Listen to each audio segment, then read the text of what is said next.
Today, I'm talking with Brian Wilson. No, not the ghost of the Beach Boys musician, although that would also be cool, but my brother in law. Brian has had a very interesting life and career thus far, and I think you'll enjoy hearing about all he has done and is doing now.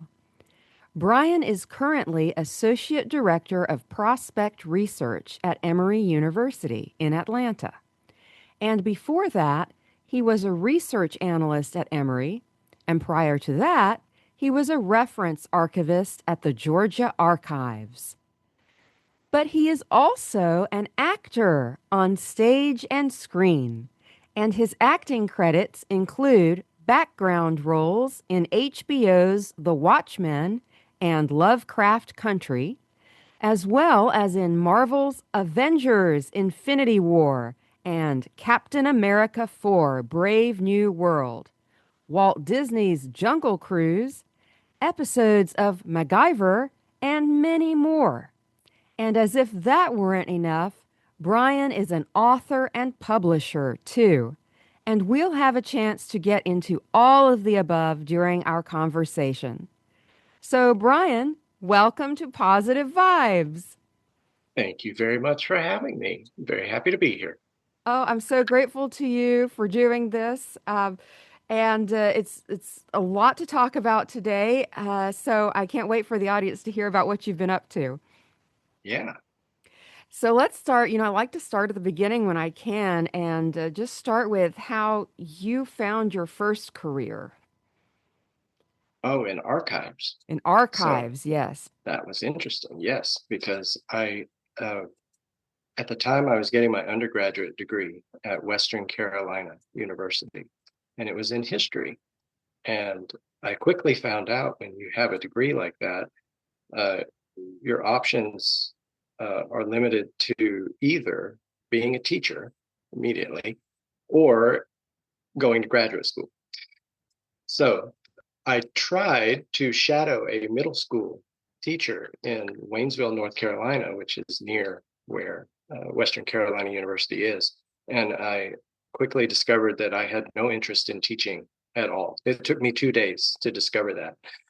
Um, so I started looking at programs where I could apply history.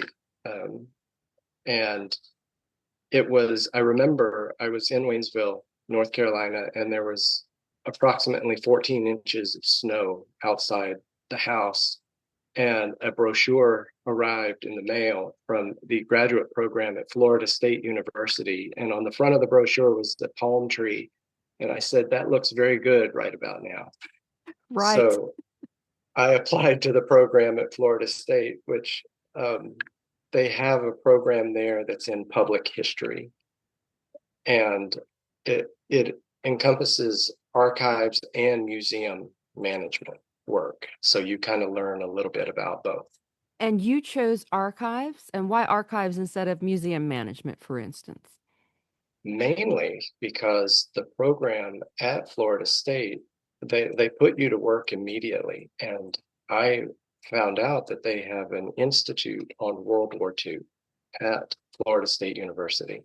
And I have an interest in World War II. And so that drew me in like immediately. But I wasn't sure whether I wanted to go into archives or museums at the time. I had an interest in both. So it gave me a chance to kind of work in both sides of that and then decide which of them I wanted to go into. And so it was the positive experience at the Institute on World War II that really set me down that path. Interesting. Is your interest in World War II purely historical, or did you have any sort of family connection? Anybody fought in World War II? Well, my father was in the Navy, and actually, he spent time in Guam and the Philippines. He worked on airplanes, and he and my mom spent a big chunk of his time in Hawaii, and so they knew a lot of people who had been at Pearl Harbor at the beginning of the war. My dad primarily was serving during Korea, but a lot of their friends served in World War II, and I just heard so many stories growing up. And my mother always had an interest in World War II and would tell me stories. So that's definitely where it came from. Yeah, like me, you're a history buff. And so I think it's really neat that you were able to find an actual career for your interest in history. Um, Right. yeah, yeah. And so what archives did you first go to work at? Well, it was that program had just started a few semesters before I got there. Not the public history program, but the Institute on World War II. It was brand new. So my first semester at Florida State, I was helping them, establish guidelines and policies for new accessions that would be coming in. And there were a lot of new things that were being donated to that archive that I got to help catalog and see. And then I got to actually there is a very good oral history program at Florida State too. So I got to interview a lot of Florida State alumni who served in World War II. There were several women that worked on campus that were in the waves or the WAC. They served on campus in the Navy and in the Army Air Force. And I got to interview them and talk to them and then catalog those interviews. So I got to be very active in actually setting that up. So that was the first, to me, archives that I worked in. But part of the program there too is you do a internship with the state archives that's in Tallahassee. So I did my sort of a senior seminar in the state archive. And it was based on that I met a lot of the people that worked at the state archives, and I was hired there right after graduation. So, Okay, so help us understand what is the difference between an archives and a museum? so a museum is going to have more three-dimensional objects. They're going to have things, but that doesn't mean that an archives cannot have things as well.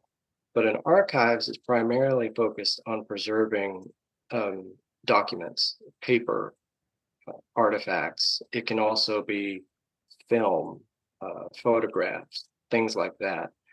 Uh, but typically, that's how it breaks down. The museum is going to have, more objects, three-dimensional. You can put them on display. Um, for instance, when I was at the World War II um, Institute, we would get those oral histories and we would have to preserve the paper in acid-free folders to prevent them from degrading. But then, I remember a typical day I got a samurai sword from someone that was within the collection, or someone donated a grass skirt that they had from Pearl Harbor.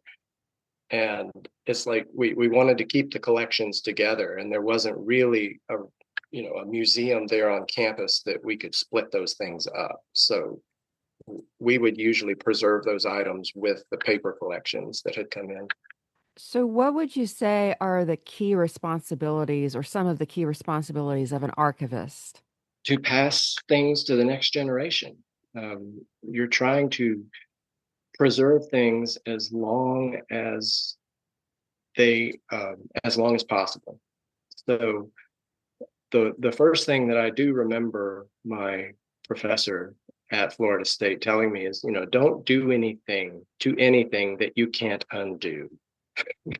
Yeah. Don't use permanent ink. Don't staple anything. Don't, use metal paper clips. Try as much as possible to make that photograph, that document last as long as possible while it's in your care. So let's talk about photographs first because, I bet that there are people out there who want to preserve old family photographs. And what do you advise them to do? How should they preserve it? Well, you want to keep them Well, first of all, I'll back up. There are a lot of people that keep photo albums where they actually glue the photographs into the pages, and don't ever do that. If that's already been done, there are ways that you can like undo that. It takes a lot of effort, but you can do that. Try not to write on the photographs in ink at all, because that ink will eat through, uh, even on the back of a photograph. But you want to put it into a Mylar sleeve, like preserve it in a Mylar sleeve. If you can put it in an acid-free sleeve, it's even better. But a lot of times people have like, hundreds of photographs, so it's not economical to do that. But they make, even on um, Amazon and other services, they make photo albums that are archivable, and it will say on there that they are archivable. Uh, but my recommendation would be that they go to archives.gov, and that's the website for the National Archives, and they have a whole page there on preservation, and they tell you how to deal with paper-based records, with photographs.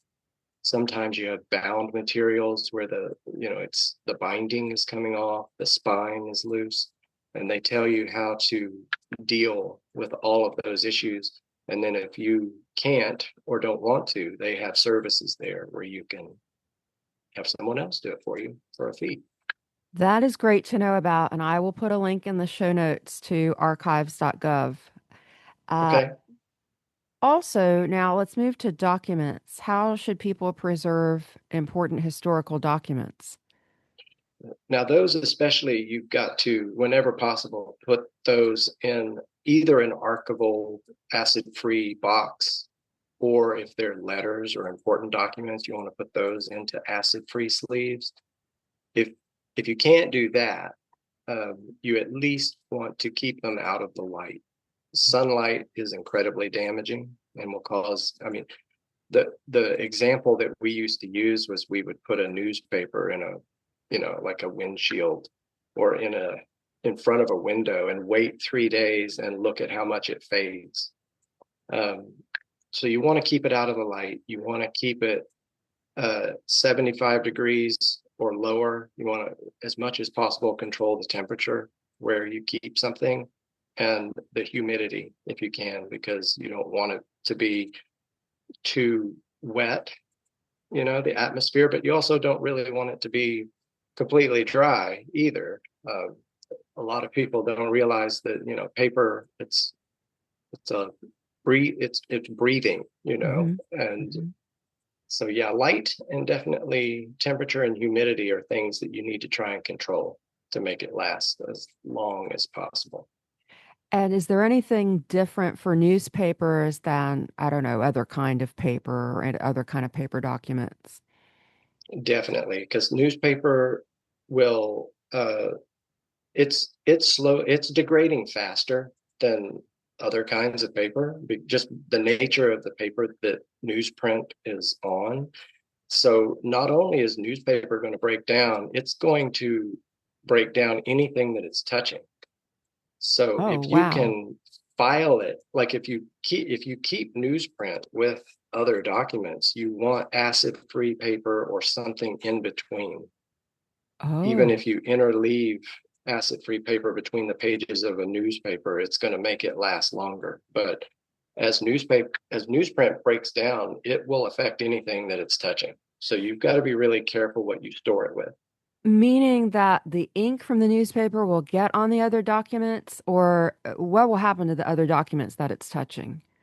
It's just the paper, the, Huh. the kind of paper that they print newsprint on it, and it's the ink too, but the whole thing. But so it could actually cause like another document, like a piece of printer paper could cause it to break down too, just by being in contact with the Right, newspaper. Oh, that's right. amazing. I had no idea. Yeah.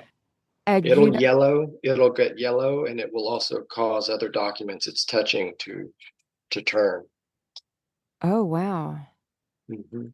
And a lot of people keep their newspapers folded, store them folded. Is that okay, or should they keep them open? If you can flatten it as much as you can.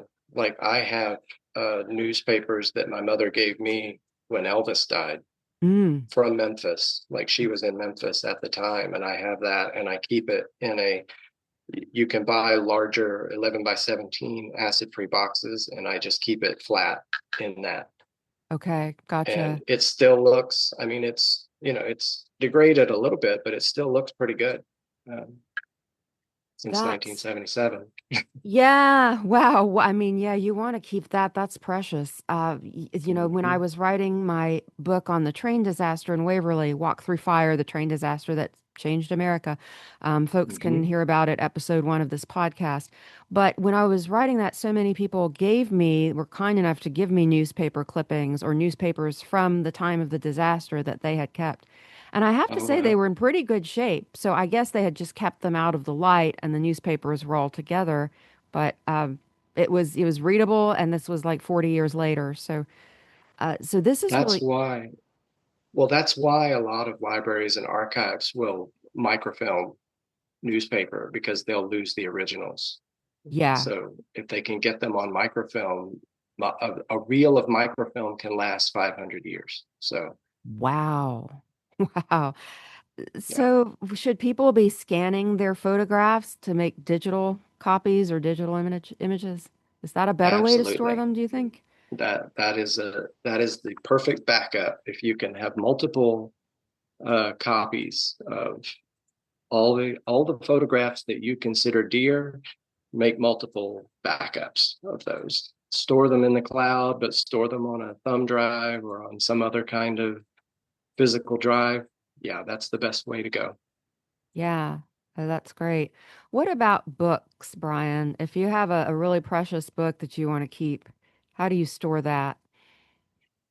If you can store it flat, that's the best way. But a lot of times you have a large collection. So if you just store them on the end, standing up, that's fine. But again, you want to control the light and the temperature because I've seen a lot of books that will get moldy or mildewy depending on where you're keeping them, or some others that just get brittle because there's just not enough moisture, and so they will become brittle like that.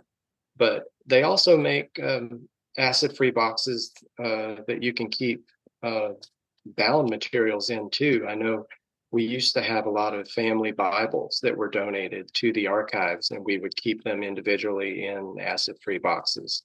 Ah, So okay. they have that as well. And if you have a collection of books, keeping them standing up on your bookshelf is okay. Is it better to have them like standing up so you're reading, you can read the spine, they're vertical, or is it better to store them horizontal where they're all on top of each other? It's probably better to stand them on end. Vertically. Uh, Yeah. yeah, I just don't know. It depends on how. That's another phrase that we used to use in archives a lot was it depends. Yeah. So I guess it depends on the weight of the books themselves because I don't think you would want large volumes stored on top of each other. That might cause some issues later. But again, in the archives, in our vaults, we would have the books of the bound laws from the legislature. And those were really large volumes, huge. And we had to store them flat, and they would be sometimes five or more on top of each other. So again, I think the more important thing with those was the heat, the humidity, and the light. Just making sure we shielded them from that. What about dust? Is that a big deal? Oh yeah, definitely. Yeah, you have to keep them dusted, and I've seen sometimes they'll get infested with the silverfish, which they'll eat the paper. So I think there are ways that you can set up traps to keep them from eating the binding in Is that a dust mite? the it looks like it's creepy when you look at it. It's Oh, it's it's like a very short worm, and they look oh, gray or white, oh, but goodness. they eat the glue in the binding. I mean, they're pretty Oh, harmless to yeah, humans, but yeah. they'll eat the binding in your books. So you want to try and keep them away.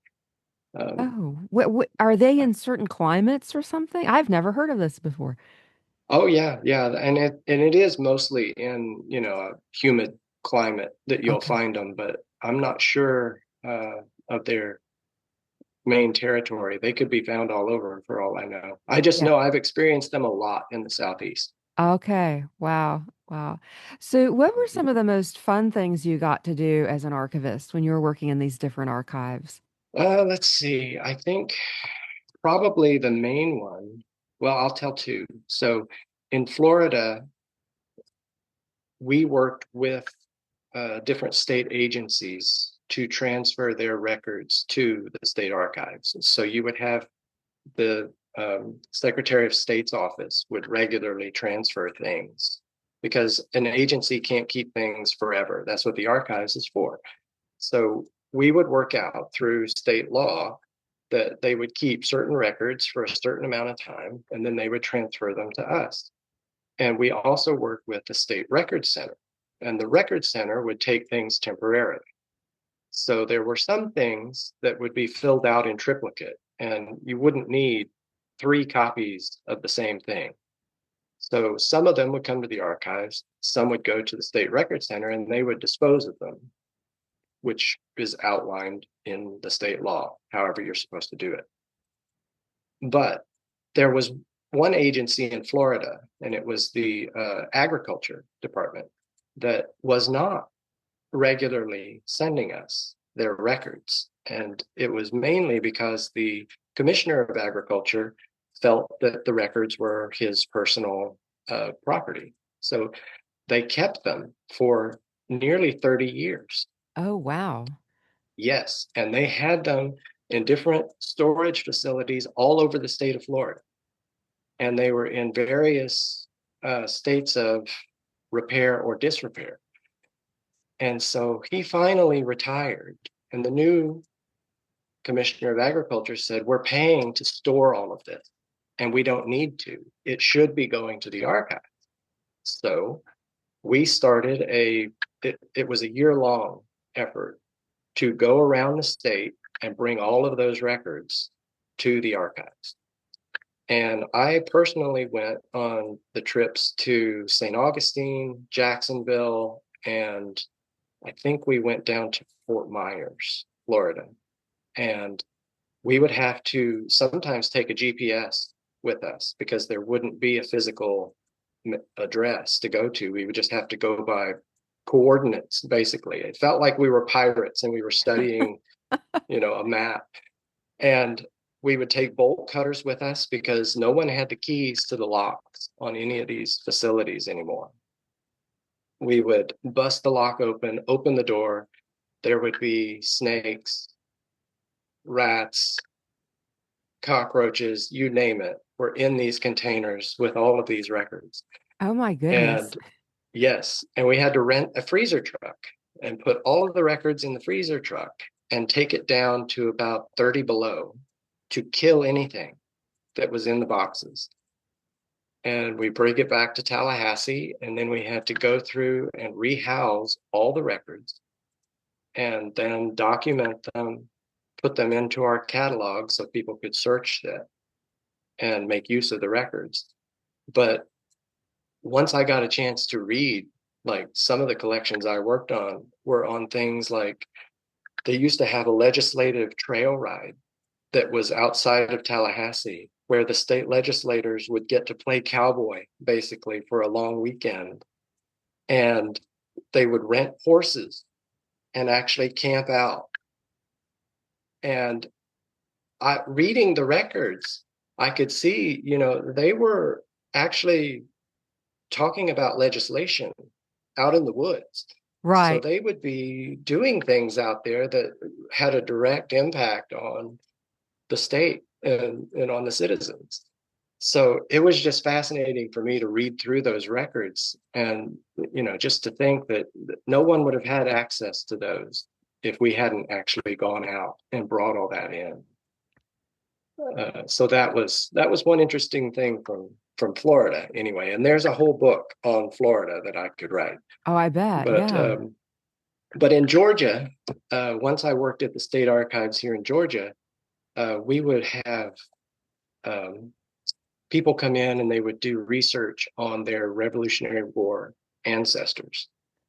And a lot of people would received a pension following the Revolutionary War, following the Civil War. And during one of those, doing one of those requests, my colleague, Greg Jarrell, he was looking on microfilm for someone's pension from the Revolution.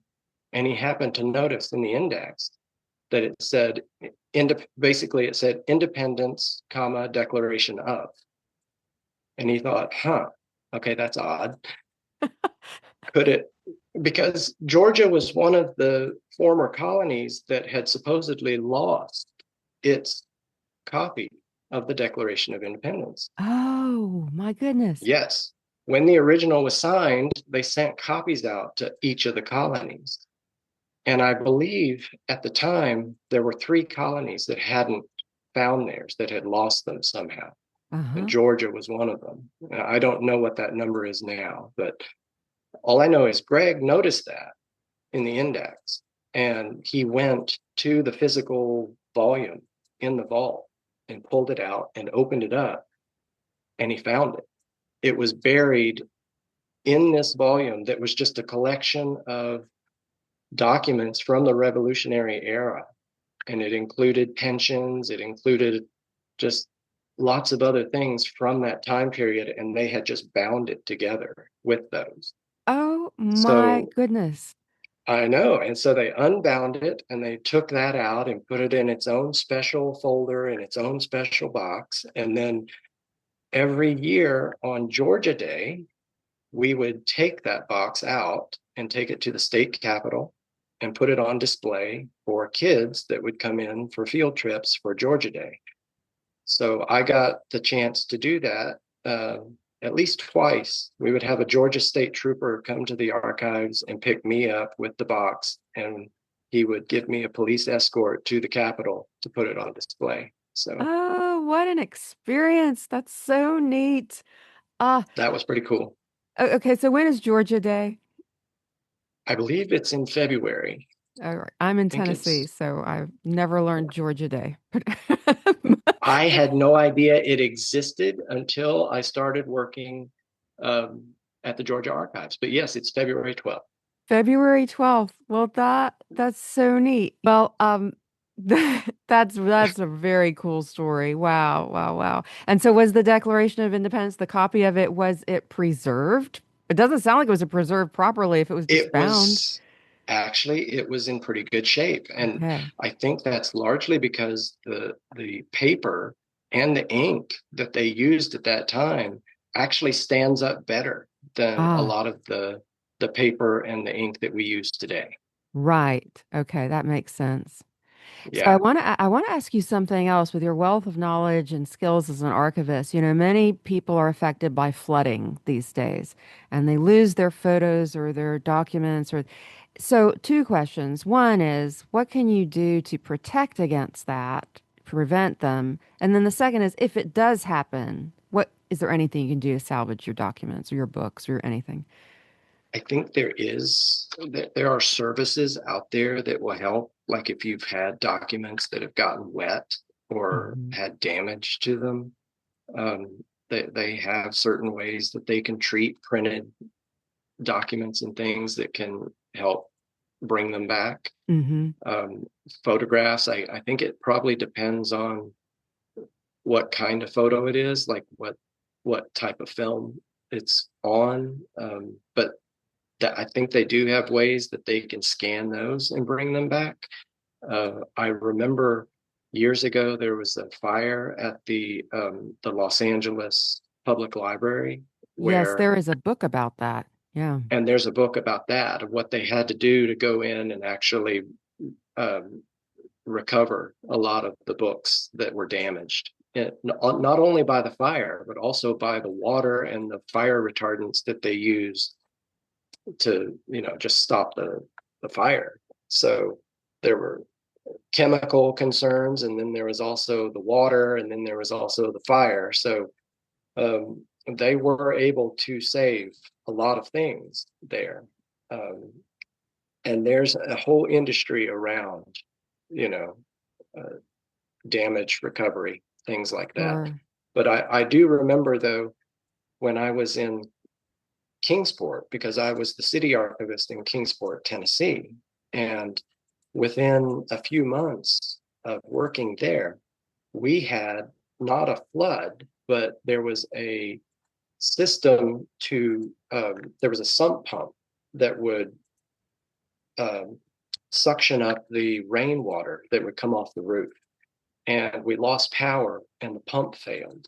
Ah, And the archives in Kingsport is kept in the lower level. We weren't supposed to call it the basement, but it was in the lower level of the library building. And that pump failed, and we got over 6 inches of water mm. in the archives. Oh no. And luckily, like when I started working there, the first thing I noticed was, yes, this is indeed the basement. And it's not a question of if you're going to have a flood in a basement, but when. Yes. So I went through as much as I could, and I got all the collections in there up off the ground. They were on shelves at least a foot off the ground. Okay. So nothing got water damaged. But the main worry was when I had standing water in there, it changed the humidity level in the Right. room.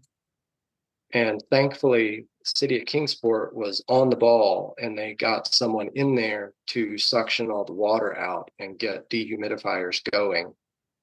So that's really critical, is responding as quick as you can to control the humidity level where there's water standing.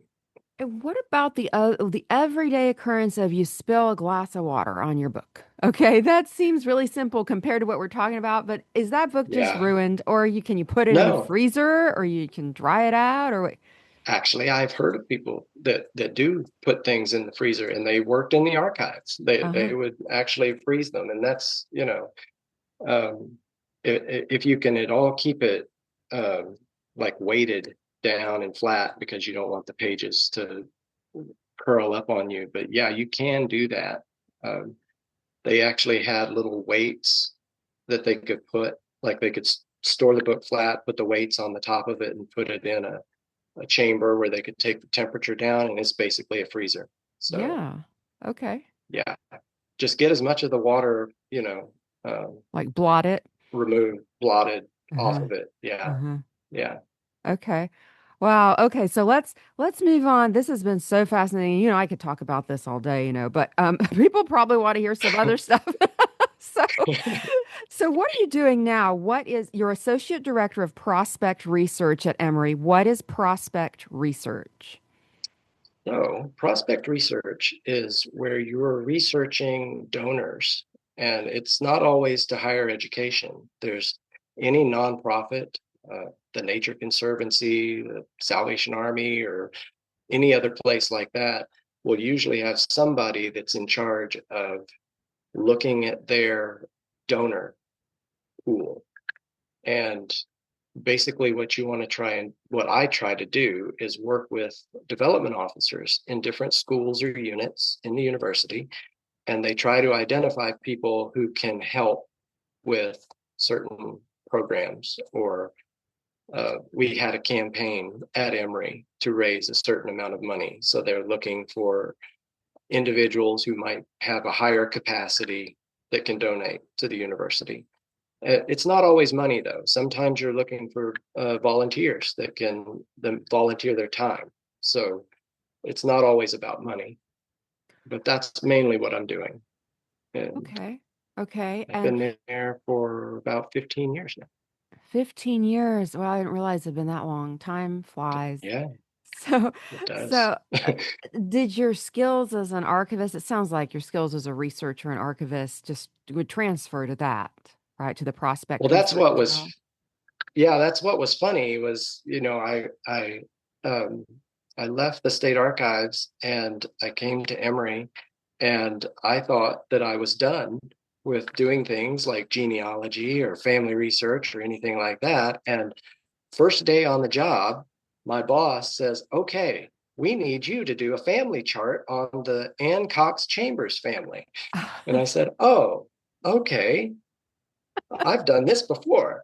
So So that was actually my first assignment as a prospect researcher, was doing a family chart. And it's become like it's sort of a niche thing now. I'm the one person in the research department that they send all the family related questions, because we actually, any higher education institution is going to have legacy families. So you're Hmm. going to have, the parents went there, the grandparents, sometimes even the great grandparents. There's several generations, and they like to know about legacy like that. That's important in telling the story of your institution, is to show those family connections.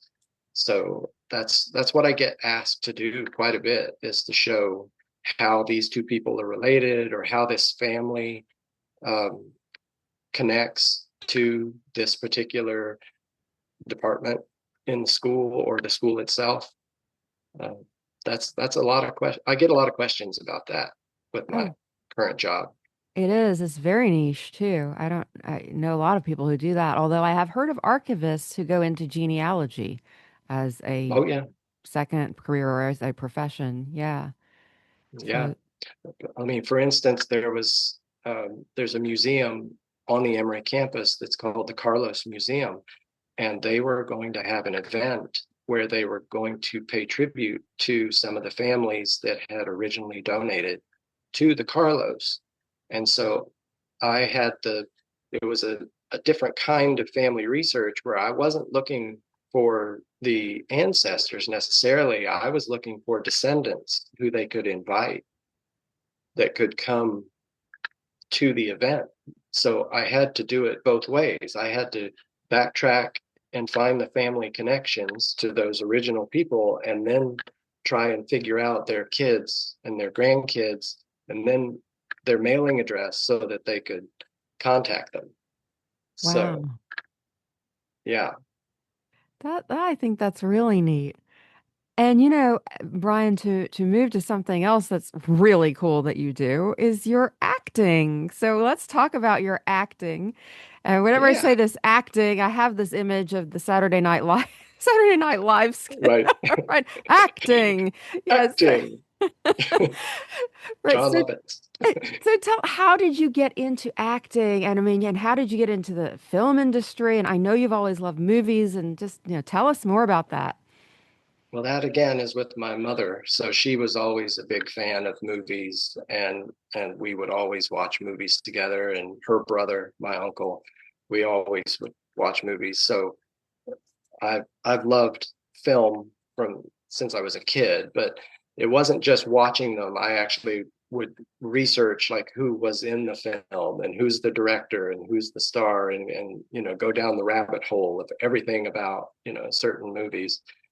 And it just worked out that I was here in Atlanta when they really started filming here, and it became sort of, another Hollywood. And there is a casting agency, there's several casting agencies that started posting, ads for background extras on, like, Facebook.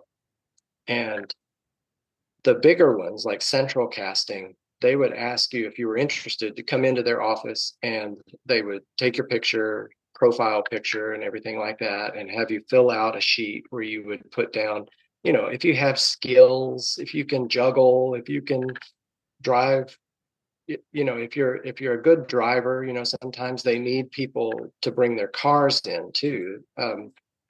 So you fill out this sheet, and if they have something that sort of is calling for someone that fits your profile, then you'll get a text message saying, come in. And it's not really a formal audition when you're an extra. It's more, are you available for a certain amount of time? And you're going to have to be here for at least 10-12 hours. And so if you fit that, off you go. So it just worked out that the first one that I did was an overnight shoot. So I didn't need to get time off work or anything. I just had to get permission from your sister. Yes. And so it just worked out. The first one was overnight, so it didn't cost me anything but sleep. And and I had a really good experience with that one and just kept doing it. Oh, wow. So you've been in some big films, some big budget films, some blockbuster films. I mean, I mentioned Marvel, Avengers, Infinity War. Yeah, yeah, I've seen these films, Brian. Where should I be looking for you in these films? Because some of these roles were your background roles. So where would we Yeah, you look have for to you? look very fast, Yeah, very look very fast, or you'll miss fast. me. Yeah, there was one, like the one for the Avengers was they used Piedmont Park here in Atlanta to stand in for Central Park in New York. Oh, And oh, there's a scene where Robert Downey Jr. and I think Benedict Cumberbatch is in that scene too. But it's the character Doctor Strange is talking to Iron Man in Central Park, but they're not in their costume. And I'm on a bike riding around Robert Downey Jr. in the park. And I had to oh. ride that specific route 20 or 30 times while they filmed it over and over. So if you freeze frame it, you can see me on that bike over his right shoulder at one point. But that's the life of a film extra is every once in a while you'll get a good shot of yourself. You might even get a line, but your job is to be the background. That's what you're there for. So, um, yeah, I've done a lot of big movies that you probably won't see me in unless you have a good, unless you're good with the remote control and can pause on a certain spot, then you'll find me. This has to be great fun for you, though. It is. And, I have to say, on every set that I've been on, they have been great. I mean, they treat the extras really well and you get fed very well. Uh, it's just and like you mentioned that I had done MacGyver, some episodes of MacGyver. When you do like television, you'll see a lot of the same extras over and over because they usually like to have a group that works consistently that they can depend on. So you get used to seeing the same people. And I remember working on MacGyver with a lady who was a real estate broker here in Atlanta. And so she would just bring her laptop, and in between scenes, she was still working. Like she was still showing houses Wow. while she was on set. I know. Yeah. Yeah. But do you get paid to be an extra, or is the good meals are your payment? No, you do. You do get paid. And I mean, it depends on the size of the production, but they usually pay you for at least, 8, 10, or 12 hours, and you get overtime when you go over. So, Yeah. and if you are dependable, if you show up and you don't complain and you do what they ask you to do on set, which usually means just be quiet and stay out of the way until we need you, stay in the holding area. And if you do that, then they will call you back because they just know the people that are professional about this, that come in, that aren't just doing it as a joke. Because I've seen several people like that who treat it as a joke, and a lot of them have been asked to leave the set and they don't get to come back. Yeah. So, Well, and yeah. your professionalism and your persistence has paid off because now you can tell us you have a speaking role with a named character in a Yeah. new movie. So tell us about that. That's a big step. So yeah, it's a independent film production that was here in Atlanta that is set, like the story itself is set in Atlanta, and it's called Mad City, and it's a crime drama. And I actually got to play a detective who makes the arrest in the film. And we filmed a pretty intense interrogation scene. I didn't actually get to utter the words "book him," but I hoped that I would, but I didn't get to say that. I got to say "take him away." So I've seen enough cop shows to know how it's supposed to go. Yeah. But again, the main thing that the director talked about there was that there was another extra. We didn't have too many extras on this set because it really was a small budget. So he didn't have a lot to spend on things like that. But this one scene in particular, there was an extra, and she seemed to be goofing off. She wouldn't hit her mark, and the director took her aside, and he was standing where I was, and he said, "A lot of this is more perseverance over talent." He said, we want talented people, but we also want people that are going to be where we ask them to be and do what we ask them to do on the set and behave in a professional way. And if you keep doing what you're doing, then we're not going to ask you back. And we also, he said, a lot of filmmakers talk to each other. And, so if someone is good, we're going to mention that. And if someone is not, we're going to say that too. So, Right. yeah, you got to be mindful. And so the movie's called Mad City, and you just finished filming? Right. Last week. So I have no idea when it would come out. In the original call sheet, it said it was a Netflix. It was being considered for Netflix, but I don't know about Okay. streaming services yet because Okay. they're probably still just working on like post-production things. So And was that a script that you were sent, or I mean, how did you know or did you get called specifically for the part, or did you audition for it? yes, there was a call for it, and it listed the leads, and that part in particular, it just fit my age range, and it asked for someone with salt and pepper hair, which I said Hmm. I got that. So I sent in my application. I applied for it, and a couple of weeks later, they contacted me about an audition. And so I had never been on a film audition like that before. So I really didn't know what to expect. And I went in, and there was a room with 50 people, 40 or 50 other people. And I had no idea whether they were auditioning for the same part, or I assumed they were different roles. But we're all in this room together. We're all nervous. And they had sent me 2 pages to memorize. And so we're all walking around mumbling our lines together. And then they called us in one by one, and you go into a set of tables that has the whole production staff there. And there was one person who was a reader that was reading opposite me.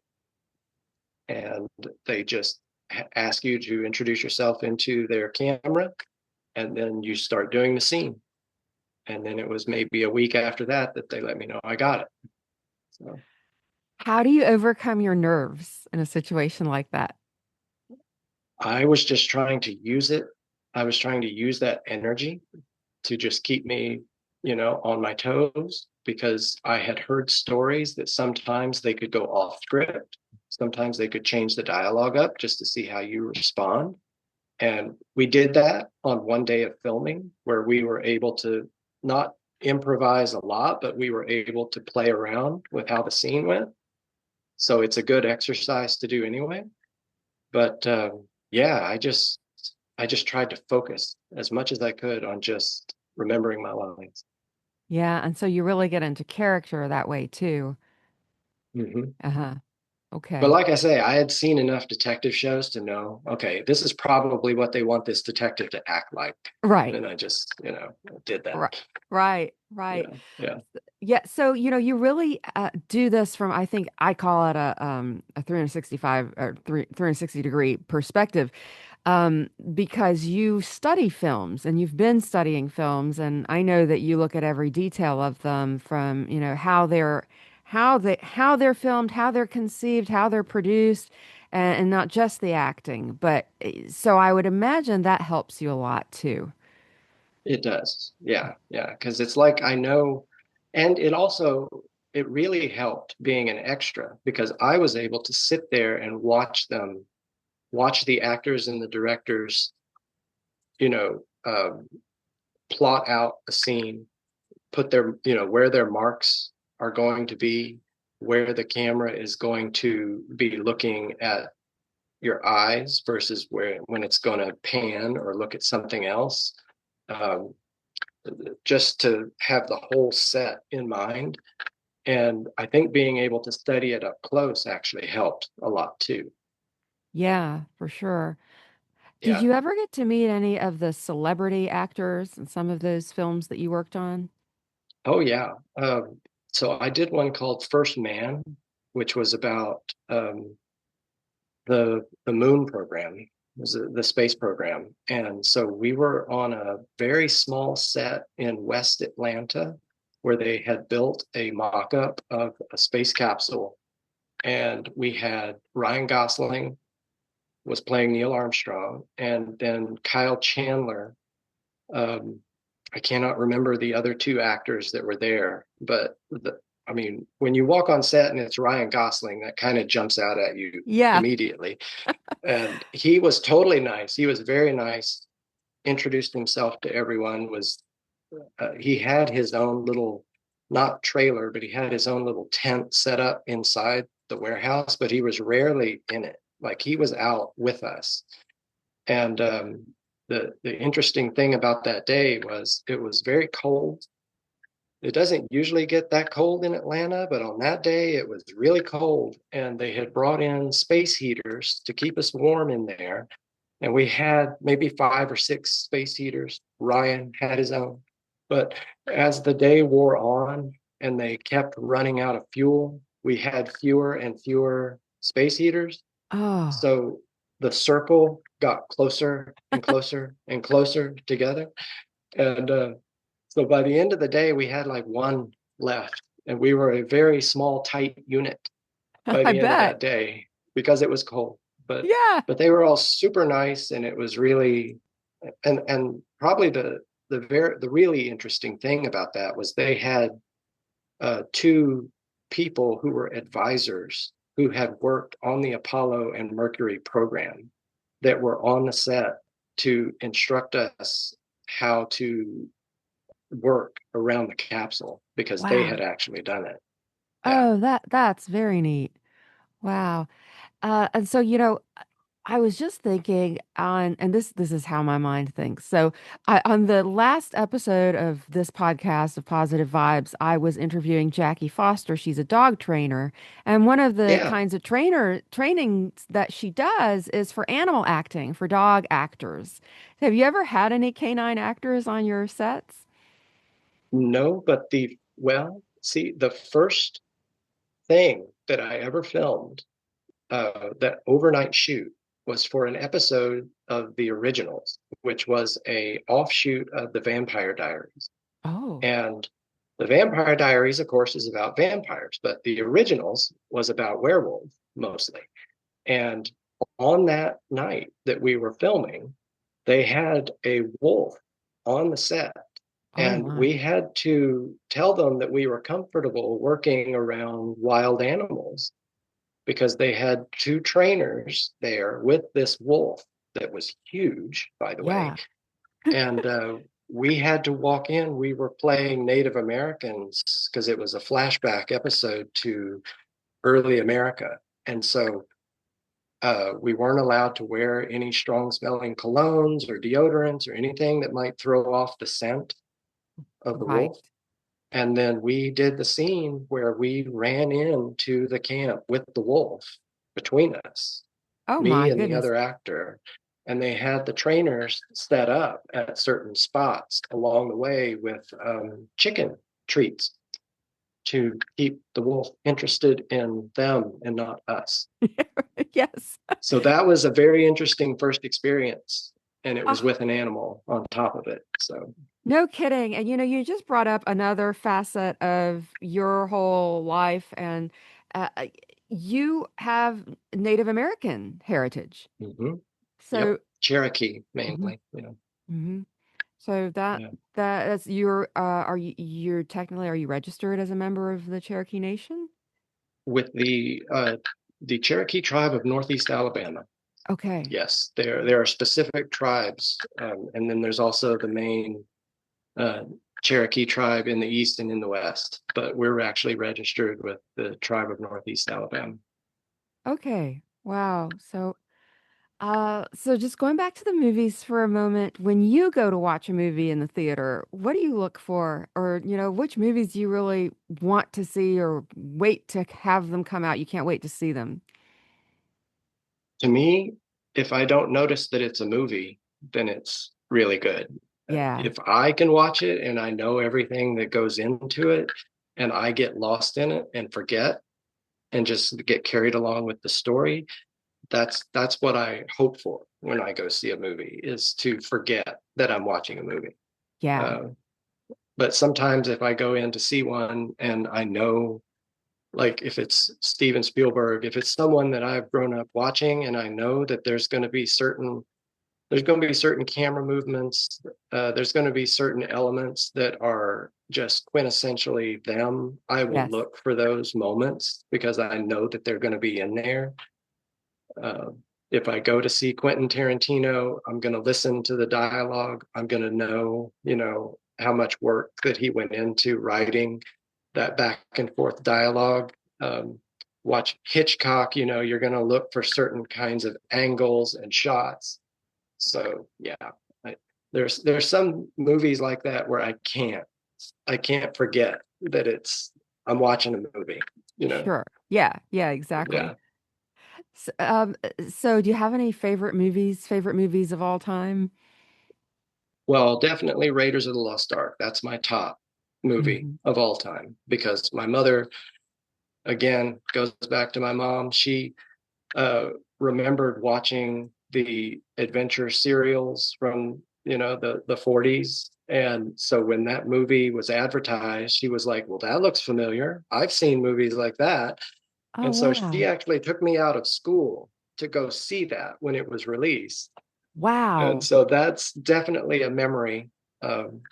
And of course Star Wars, because I saw that on the screen, the big screen. But yeah, I don't really have any particular genre that is a favorite. If it's a good movie, I'm going to love it no matter what. It can be Yeah. a Western, it can be a rom-com, whatever. If it's a Yeah. good movie that's well written and well filmed and well acted, I'm going to love it. Man, just any more time I hear from someone who saw Star Wars on the big screen, I think you guys are so lucky to be able to do Yeah, that. I remember the day I had uh, the chain came off of my bike. And so I turned my bike over to put the chain back on, and the chain went over my finger and cut it really badly. Yeah. And so I had to bandage it up. And then we went to the movie, and I forgot all about my finger. Oh, well, It yeah. was like, yeah, gone. Right. Oh gosh. So Brian, we're coming toward the end of the interview, and I have a final question to ask everyone. But before I do that, is there anything else you would want listeners to know? Just that especially if they're trying to preserve their own records or their own family Bibles or anything like that, there are a ton of resources that are available. And I'll send you the link that I've got for the preservation page on the National Archives. But um, don't think that anything is too far gone, that it's lost. There's usually a way to save something and bring it back. And always make backups of all of your precious documents and photographs and everything. I always believe in having multiple copies of things just in case the worst happens. I just hate losing, you know, any kind of history. Yes, yes. No, that's great to know. And I'll put that link you send me on in the show notes when this episode goes live. So thank you for that. And I was reminded Yeah. of one more thing I want you to tell us about, and you're working on a book because you're also an author. Yeah. So going back to when I grew up in Oklahoma, and, you know, did all these crazy things, back before the internet, when, life was simple, and When you could nothing do nothing crazy was things. Yeah. nothing was recorded, right? But Right. uh, I had all these stories from just growing up, and so I started to I would tell them like to my sons, and half the time I didn't think they were even listening. And then like a few years later, they would say, "Hey, do you remember telling us about whatever?" And it's like, I didn't know you remembered that. So I started taking a lot of those stories and just sort of massaging them into a single story told from the viewpoint of two friends, two boys, over the course of the summer. And it's just their adventures. It's a kid's book over the course of a summer. And Oh, a lot neat. of the experiences and stories in there are things that just happened to me. Oh, that's really neat.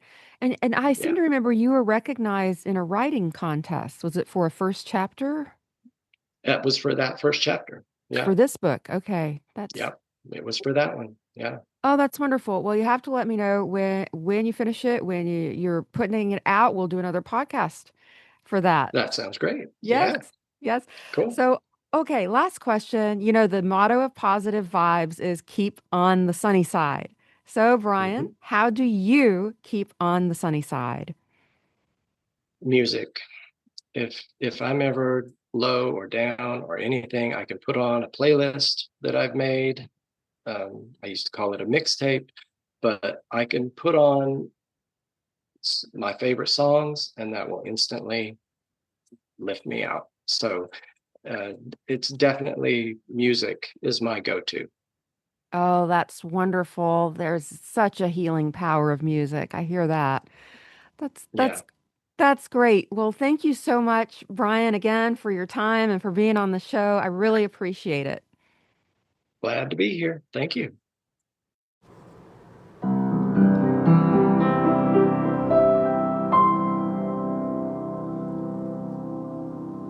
Thank you so much for listening to this episode of Positive Vibes on the Sunny Side. If you'd like to support Positive Vibes, you can go to buymeacoffee.com/ on the sunny side. That's BUY me, ME, a coffee.com/ on the sunny side. And the link will be in the show notes. Any amount you choose will help this podcast moving forward, and it's so appreciated. And also, please tell others, your friends and family about the podcast and hit subscribe or follow for this podcast on whichever platform you like to listen to and use for your podcasts. Or if you're on the YouTube channel, please subscribe to the channel so you won't miss an episode going forward. That will also help others discover this podcast because the more followers and subscribers a podcast has, the more the platform shows it to other people who might not have discovered it otherwise. So I really appreciate your help and your support. And this is Yasmine signing off until next time and reminding you to keep on the sunny side.